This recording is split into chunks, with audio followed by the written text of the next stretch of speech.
Assalamualaikum warahmatullahi wabarakatuh. Perkenalkan, saya Audi Taulia Sainal, perwakilan dari kelompok 5. Di sini kami akan memenuhi tugas dari mata kuliah Gizi Bencana yang diampu oleh Bu Yade Kayasin, MGC RD, dan Ibu Irma SKM MKes.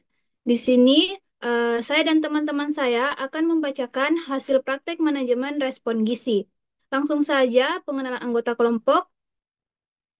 Kelas G, Winda Amalia, Cindy Aurel Syafri, Audi Taulia Sainal, saya sendiri, Nurul Kolbi Dwi Nabila Putri, Evania Gladys Safira, dan Yasmin Tiffany Putri Yahya.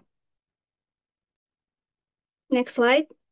Di mana kami akan membahas subklaster gizi, kajian dampak bencana, rencana intervensi, monitoring gizi dari kasus yang telah diberikan. Next slide.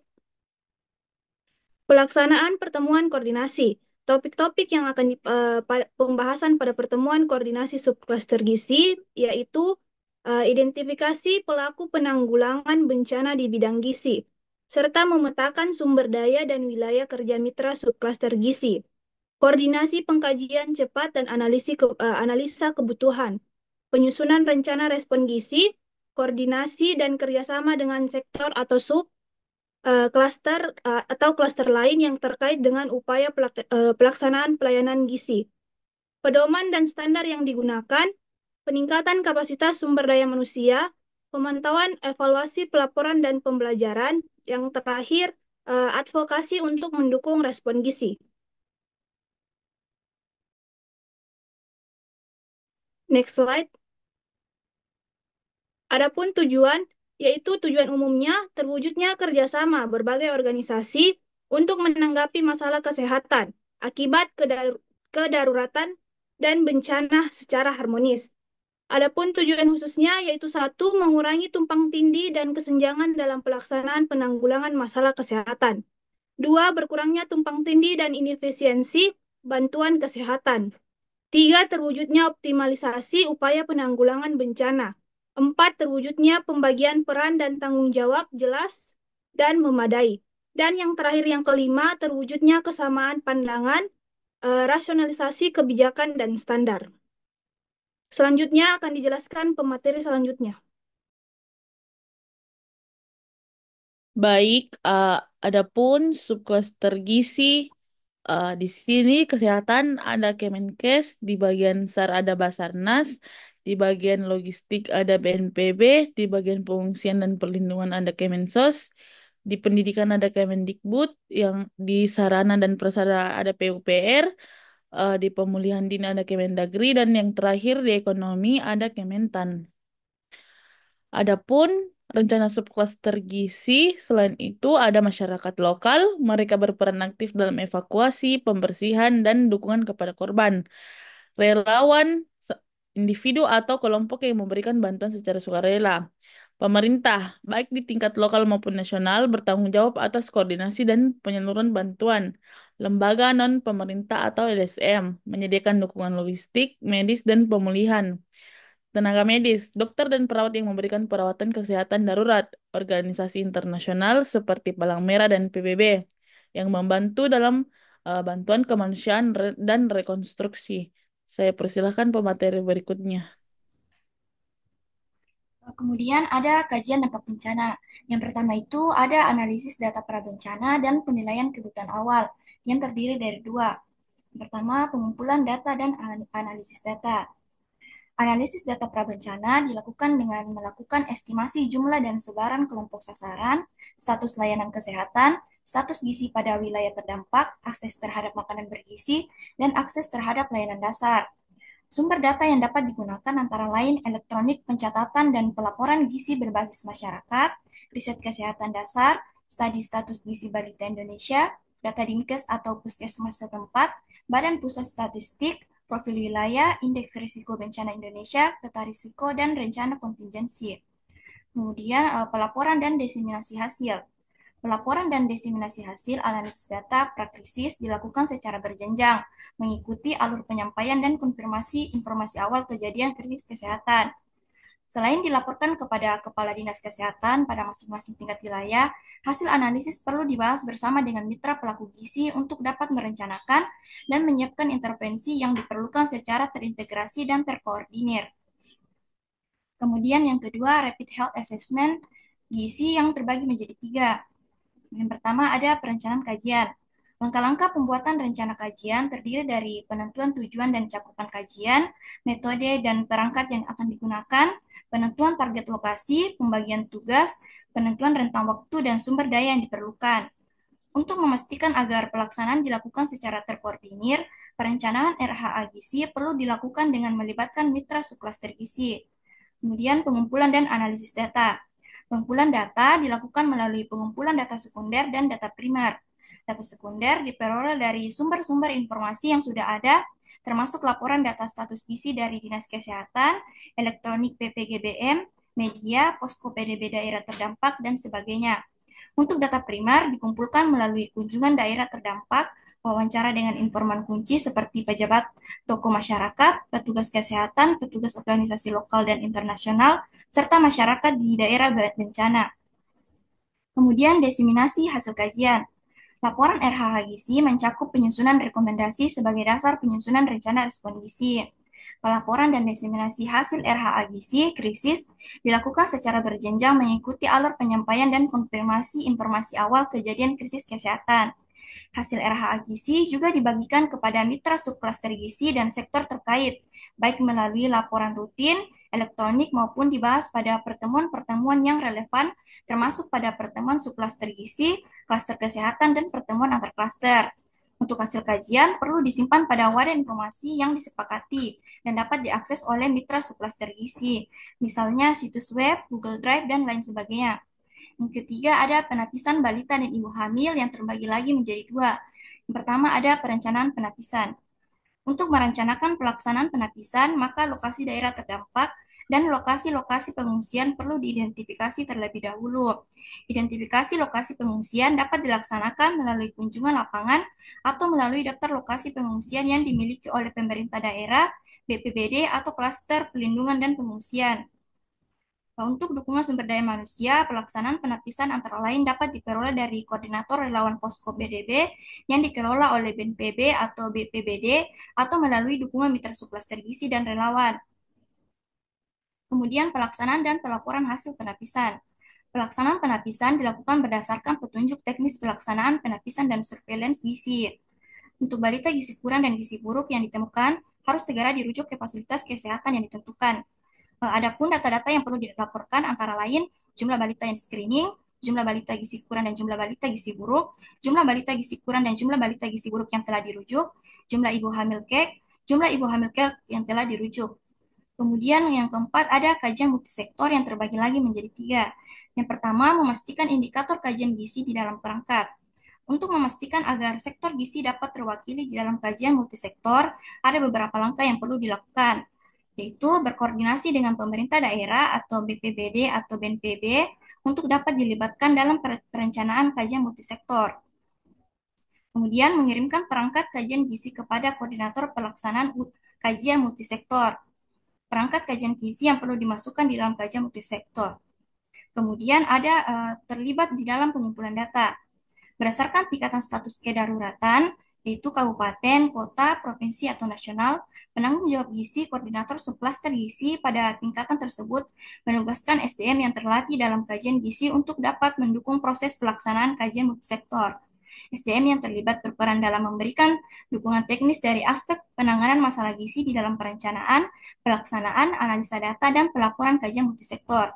Apabila SDM yang tersedia tidak mencukupi, maka penanggung jawab gizi di wilayah terdampak dapat mengajukan SDM secara berjenjang kepada Dinkes atau Kemenkes, serta dukungan dari mitra subklaster gizi. Kemudian analisis data dan pelaporan. Berdasarkan tingkatan status kedaruratan, penanggung jawab gizi pada tingkatan tersebut memastikan agar perwakilan dapat terlibat di dalam proses analisa data dan pelaporan untuk memastikan agar prioritas sektor gizi telah diakomodir di dalam laporan kajian. Yang kelima, survei cepat gizi yang terbagi lagi menjadi tiga. Yang pertama ada perencanaan survei cepat gizi. Survei gizi dilaksanakan secara terkoordinir bersama dengan anggota kelompok kerja dan mitra subklaster gizi. Penanggung jawab gizi atau koordinator subklaster gizi atau koordinator pokja penanganan gizi yang terkait bertugas untuk membentuk tim survei cepat gizi. Koordinator survei perlu untuk memastikan ketersediaan sumber daya yang dibutuhkan, seperti sumber daya manusia, alat dan bahan, dan dukungan operasional, termasuk melakukan pelatihan tata cara pengumpulan data bagi enumerator yang akan terlibat. Kemudian memantau kemajuan pelaksanaan survei. Koordinator subklaster gizi perlu memantau secara berkala kemajuan dan kesenjangan pelaksanaan survei, serta merekomendasikan langkah-langkah percepatan yang diperlukan. Kemajuan pelaksanaan kajian dilaporkan secara berkala kepada koordinator penanganan gizi dan dibahas di dalam pertemuan koordinasi. Yang terakhir, pelaporan dan diseminasi. Hasil survei cepat gizi dilaporkan melalui laporan situasi harian secara berjenjang kepada Dinas Kesehatan atau Kementerian Kesehatan. Hasil survei dibagikan kepada mitra subklaster gizi dan sektor terkait, baik melalui laporan fisik, elektronik, maupun dibahas pada pertemuan-pertemuan yang relevan, termasuk pada pertemuan koordinasi penanganan gizi, klaster kesehatan, dan pertemuan antar klaster. Untuk hasil survei gizi didokumentasikan di platform, yaitu berupa situs web atau Google Drive yang disepakati dan dapat diakses oleh mitra pelaku gizi. Untuk selanjutnya akan saya serahkan kepada materi selanjutnya. Selanjutnya itu ada jumlah dan sebaran di wilayah terdampak.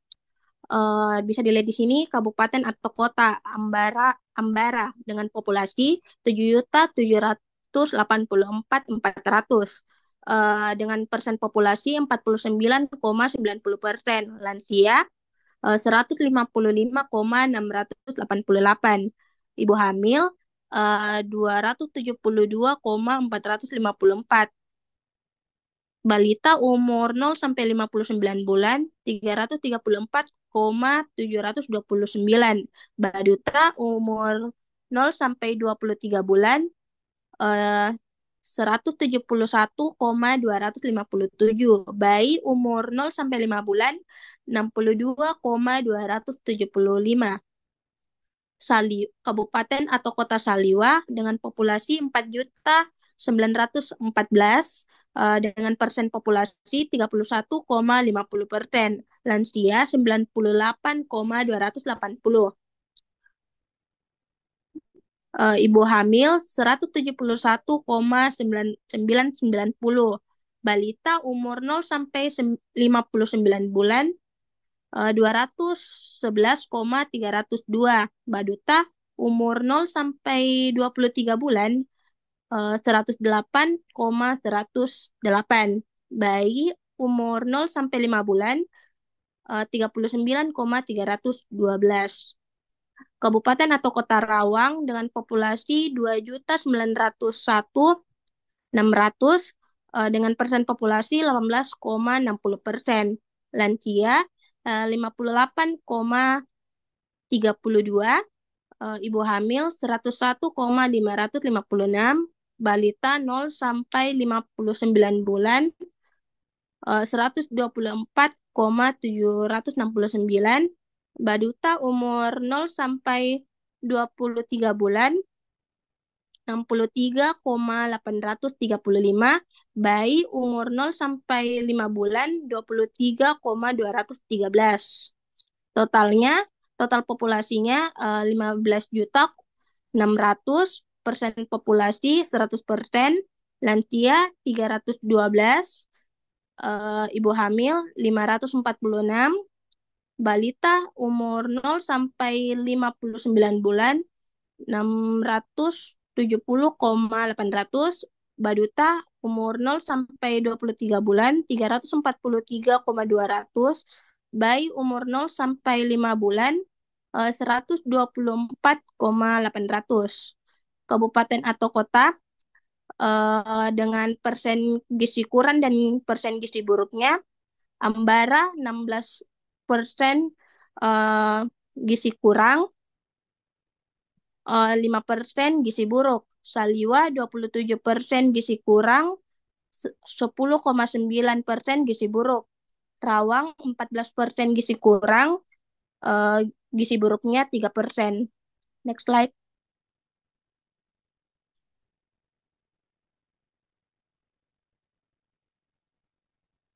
Adapun rencana tidak lanjut, yang pertama kabupaten yang memiliki prioritas adalah Kabupaten Saliwa dengan jumlah gizi buruk dan kurang tinggi. Kedua, melakukan penapisan ibu hamil berisiko dan balita. Ketiga, distribusi PMT. Keempat, distribusi vitamin A dan tablet tambah darah. Kelima, mobilisasi konselor PMBA dan menyusui serta pendamping TLGB. Selanjutnya saya serahkan ke pemateri berikutnya. Selanjutnya ada rencana intervensi dan monitoring untuk setiap intervensi gizi. Yang pertama ada analisis situasi. Intervensinya yang pertama melakukan asesmen kebutuhan gizi masyarakat. Yang kedua melakukan survei cepat status gizi, misalnya dengan mengukur berat badan, tinggi badan, dan lingkar lengan. Yang ketiga meninjau data kesehatan dan gizi masyarakat lokal.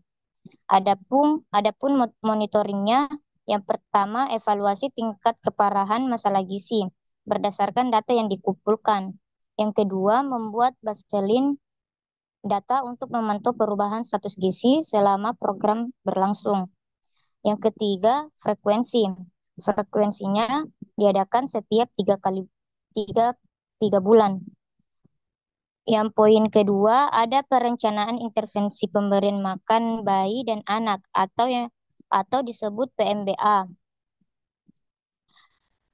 Yang pertama ada penyediaan makanan pendamping ASI atau yang disebut MPASI yang aman dan bergizi.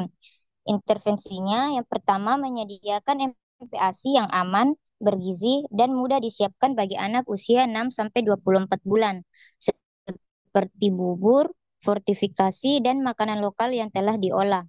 Yang kedua, memberikan edukasi kepada ibu atau pengasuh tentang cara menyiapkan MPASI dengan bahan makanan lokal yang tersedia. Yang ketiga, distribusi MPASI secara rutin di posko gizi darurat untuk memenuhi kebutuhan energi dan gizi anak. Adapun monitoringnya, yang pertama mencatat jumlah anak yang menerima MPASI dan pemantauan kecukupan nutrisi mereka. Yang kedua, mengamati dampak pemberian MPASI terhadap pertumbuhan anak melalui pengukuran berat badan dan tinggi badan. Dan adapun frekuensinya setiap 2 minggu untuk memastikan pemenuhan kebutuhan gizi anak. Yang ketiga, ada dukungan pemberian ASI eksklusif dalam kondisi darurat. Adapun intervensinya, yang pertama mendorong pemberian ASI eksklusif pada bayi usia 0-6 bulan dengan menyediakan ruang laktasi dan konselor laktasi untuk membantu ibu menyusui. Yang kedua, mencegah distribusi susu formula secara tidak terkendali yang dapat meningkatkan risiko infeksi karena kurangnya akses air bersih. Yang ketiga, menyediakan dukungan psikologis bagi ibu untuk mengurangi stres yang dapat mempengaruhi produksi ASI. Adapun monitoringnya, yang pertama memantau jumlah ibu yang dapat memberikan ASI eksklusif di tempat pengungsian. Yang kedua, observasi langsung kondisi bayi untuk memastikan tidak ada kesalahan pemberian makanan pengganti. Adapun frekuensinya, setiap minggu atau lebih sering tergantung kondisi ibu dan bayi. Yang ketiga, ada konseling psikososial untuk ibu dan pengasuh. Intervensinya yang pertama menyediakan dukungan psikososial bagi ibu menyusui dan pengasuh anak untuk membantu mengatasi stres akibat bencana. Yang dapat mempengaruhi pola makan dan kesehatan mental ibu. Yang kedua, membentuk kelompok dukungan bagi ibu untuk berbagi pengalaman dan saling mendukung dan merawat anak. Adapun monitoringnya, yang pertama mengamati dampak konseling pada kemampuan ibu untuk memberikan ASI dan pola pengasuhan yang baik. Yang kedua, survei kepuasan dan manfaat konseling psikososial bagi ibu dan pengasuh. Adapun frekuensinya setiap bulan atau sesuai kebutuhan dalam kondisi darurat. Adapun poin ketiga, perencanaan intervensi pencegahan dan penanggulangan gizi kurang dan gizi buruk. Ada intervensinya yang pertama melakukan asesmen dan screening cepat untuk mendeteksi kasus gizi kurang dan gizi buruk pada anak-anak dan ibu hamil di area terdampak bencana. Yang kedua menggunakan indikator antropometri seperti berat badan, tinggi badan, lingkar lengan atau yang disebut dengan MUAC untuk klasifikasi status gizi. Yang ketiga, mendirikan pos pemeriksaan gizi di titik-titik pengungsian atau fasilitas darurat. Adapun monitoringnya, yang pertama memantau jumlah kasus gizi kurang dan gizi buruk yang teridentifikasi di lokasi bencana. Yang kedua, mengumpulkan data antropometri sebagai baseline untuk pemantauan status gizi selama program berjalan. Dan adapun frekuensinya, setiap 1-2 minggu atau lebih sering jika kondisi darurat. Baik, selanjutnya saya serahkan ke pemateri selanjutnya. Selanjutnya, yang keempat ada perencanaan intervensi suplementasi gizi. Intervensi yang dilakukan yaitu melakukan asesmen cepat untuk mengidentifikasi kelompok rentan yang memerlukan suplementasi gizi termasuk anak-anak, ibu hamil, ibu menyusui, dan lansia. Kemudian mengumpulkan data status gizi awal melalui survei atau screening di lokasi pengungsian atau daerah terdampak. Monitoring yang dilakukan yaitu memantau jumlah penerima yang memerlukan suplementasi gizi berdasarkan hasil asesmen awal. Kemudian mengevaluasi kecukupan dan kualitas data yang dikumpulkan untuk memastikan pemberian suplementasi tepat sasaran. Frekuensi monitoring perencanaan intervensi suplementasi gizi dilakukan setiap awal periode program dan pembaruan data setiap bulan. Yang kelima, ada perencanaan intervensi dukungan gizi bagi kelompok rentan lainnya. Intervensi yang dilakukan yaitu melakukan asesmen cepat untuk mengidentifikasi jumlah dan kondisi gizi kelompok rentan, termasuk lansia, penyandang disabilitas, dan orang dengan penyakit kronis. Kemudian mengumpulkan data kesehatan dasar, status gizi, dan kebutuhan gizi khusus di daerah terdampak atau tempat pengungsian. Monitoring yang dilakukan yaitu memantau data jumlah dan status gizi kelompok rentan yang telah diidentifikasi. Kemudian mengumpulkan informasi kesehatan terkait seperti tekanan darah dan status penyakit sebagai dasar untuk pemantauan lanjutan. Frekuensi monitoring perencanaan intervensi dukungan gizi bagi kelompok rentan yaitu setiap awal masa tanggap darurat dan diperbaharui setiap bulan. Yang keenam, ada identifikasi kebutuhan sumber daya yang terbagi atas 4. Yang pertama, identifikasi tenaga kerja dan keahlian yang diperlukan. Intervensi yang dilakukan yaitu melakukan asesmen kebutuhan tenaga kerja berdasarkan skala dan cakupan intervensi seperti ahli gizi, tenaga kesehatan, kadar posyandu, relawan, dan tenaga logistik. Kemudian menyusun daftar tenaga ahli yang memiliki sertifikasi atau pelatihan dalam gizi darurat dan manajemen gizi seimbang. Monitoring yang dilakukan yaitu memantau jumlah tenaga kerja yang tersedia dan mencocokkannya dengan kebutuhan di lapangan. Kemudian mengumpulkan data kualifikasi, pengalaman, dan ketersediaan tenaga kerja untuk memastikan mereka siap dikerahkan saat dibutuhkan. Frekuensi monitoring dalam identifikasi tenaga kerja dan keahlian yang diperlukan yaitu setiap minggu pada fase awal tanggap darurat untuk memastikan kesesuaian sumber daya manusia. Yang kedua, ada inventarisasi bahan pangan bergizi. Intervensi yang dilakukan yaitu mengidentifikasi bahan pangan bergizi yang diperlukan, termasuk makanan tambahan untuk anak-anak, ibu hamil, dan lansia. Kemudian menyusun daftar stok makanan dengan memperhatikan kebutuhan energi, protein, lemak, serta mikronutrien seperti zat besi, vitamin A, dan yodium. Monitoring yang dilakukan yaitu memantau persediaan dan pengadaan bahan pangan, serta memperbaharui jumlah stok pangan yang tersedia di setiap titik distribusi. Kemudian mengevaluasi kebutuhan tambahan bahan pangan seiring perkembangan situasi di lapangan. Frekuensi monitoring interventarisasi bahan pangan bergizi dilakukan setiap minggu selama masa tanggap darurat. Yang ketiga, ada identifikasi logistik dan transportasi. Intervensi yang dilakukan yaitu menyusun rencana logistik untuk distribusi bahan pangan dan peralatan secara teratur, terutama ke lokasi yang sulit dijangkau atau daerah terdampak parah. Kemudian menentukan mode transportasi yang diperlukan dan mengalokasikan kendaraan untuk mendukung distribusi bantuan gizi. Selanjutnya, monitoring yang dilakukan yaitu memantau efektivitas dan efisiensi distribusi logistik serta aksesibilitas transportasi di lapangan. Kemudian melakukan pembaruan rencana distribusi jika ada kendala akses atau perubahan situasi geografis. Frekuensi monitoring identifikasi logistik dan transportasi dilakukan setiap hari untuk distribusi logistik utama dan setiap minggu untuk evaluasi rencana distribusi. Yang keempat, ada identifikasi sumber pendanaan dan anggaran. Intervensi yang dilakukan yaitu mengidentifikasi sumber pendanaan yang tersedia untuk mendukung program gizi baik dari pemerintah, organisasi internasional, maupun donor swasta. Kemudian menyusun anggaran rinci yang mencakup semua kebutuhan gizi seimbang, termasuk bahan pangan, tenaga kerja, logistik, dan peralatan. Selanjutnya, monitoring yang dilakukan yaitu memantau penggunaan anggaran dan realisasi pendanaan untuk memastikan alokasi dana tepat sasaran dan transparan. Kemudian mengadakan audit secara berkala untuk menilai penggunaan anggaran dan mengidentifikasi kebutuhan dana tambahan. Frekuensi monitoring identifikasi sumber pendanaan dan anggaran dilakukan setiap bulan untuk memastikan alokasi dan penggunaan dana sesuai rencana.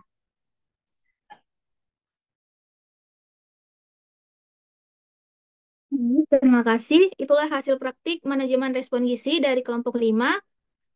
Kurang dan lebihnya mohon dimaafkan. Wassalamualaikum warahmatullahi wabarakatuh.